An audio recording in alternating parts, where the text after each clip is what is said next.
एक सुंदरबन नाम का जंगल था। नाम की तरह जंगल बहुत सुंदर था।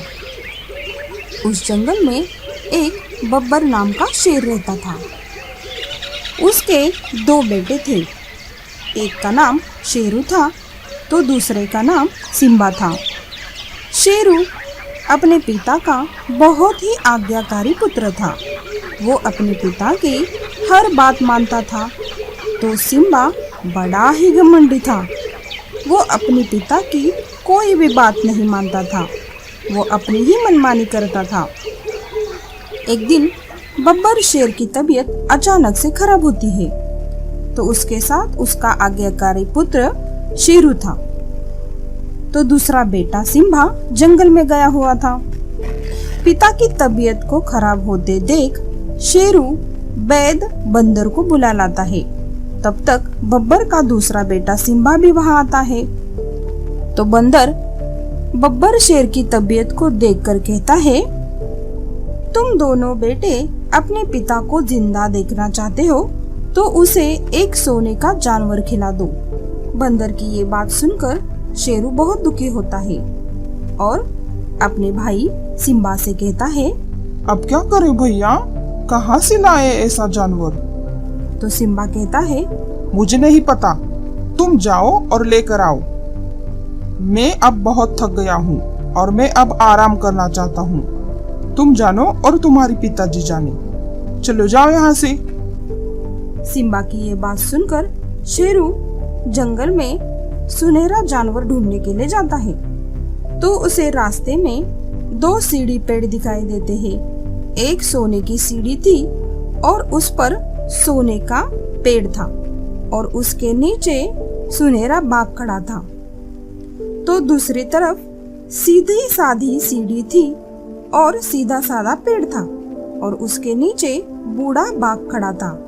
बूढ़ा बाघ शेरू से कहता है, बेटा, मैं बूढ़ा शेर हूँ, क्या तुम मेरी मदद करोगे? मेरा घर उस पेड़ पर है। मैं कुछ काम करने के काबिल नहीं हूँ। अगर तुम मुझे मदद करोगे तो मैं तुम्हें दुआ दूंगा और ये एहसान मैं जिंदगी भर नहीं भूलूंगा। तो सोने की सीढ़ी पेड़ वाला बाघ कहता है, बेटा, तुम उस बूढ़े घूसट की बात मत सुनो, मेरे घर चले आओ। मेरा घर उस सोने के पेड़ पर है। तुम अगर मेरे पास आओगे तो मैं जो चाहे वो दूंगा। मेरे पास सब कुछ है। तो शेरू सोचने लगता है, इस सोने के बाग के पास गया तो मुझे पिताजी के लिए सोने का जानवर मिल जाएगा और अगर मैं इस बूढ़े बाघ के पास गया तो मुझे दुआ के सिवा कुछ नहीं मिलेगा। लेकिन इस बूढ़े बाघ को मेरी जरूरत है। मुझे इस बूढ़े बाघ की मदद कर लेनी चाहिए। ऐसा सोच के वो बूढ़े बाघ के घर में जाता है।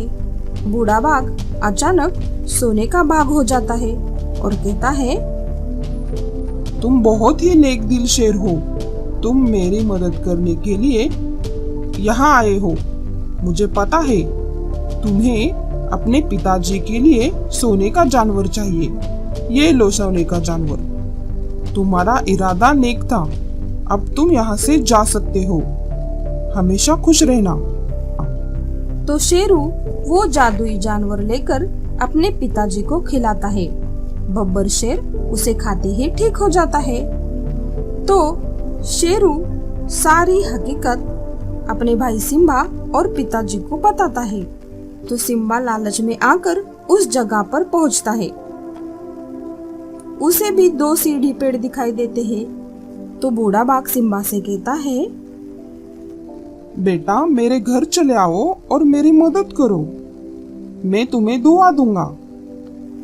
तो सोने का बाघ कहता है, उसके पास मत जाओ, मेरे घर आओ। मैं तुम्हें जो चाहे वो दूंगा।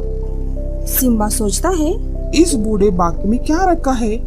ये तो सिर्फ दुआ देगा, लेकिन इस सोने का बाघ मुझे जो चाहे वो देगा। मैं इस सोने के बाघ के पास जाता हूँ। ऐसा सोच के सोने की सीढ़ी चढ़कर सोने के पेड़ में चला जाता है। अंदर जाते ही सोने का बाघ एक खूंखार बाघ में बदल जाता है और वो कहता है, तुम बड़े ही लालची हो। तुम बहुत ही खुदगर्ज और स्वार्थी शेर हो। तुम्हें अपने भाई और पिताजी की कोई फिक्र नहीं है। ऐसे खुदगर्ज शेर को तो मर जाना चाहिए। ऐसा कह के शेर उस पर हमला करता है।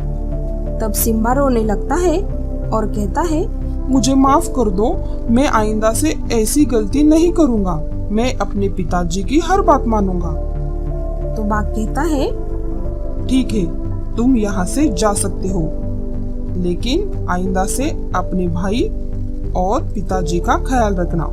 तो सिम्बा को अपनी गलती का एहसास होता है और वो अपने भाई और पिताजी के पास चला जाता है और उनके साथ खुशी खुशी रहता है। अगर आपको ये कहानी अच्छी लगे तो लाइक, शेयर और सब्सक्राइब जरूर करें।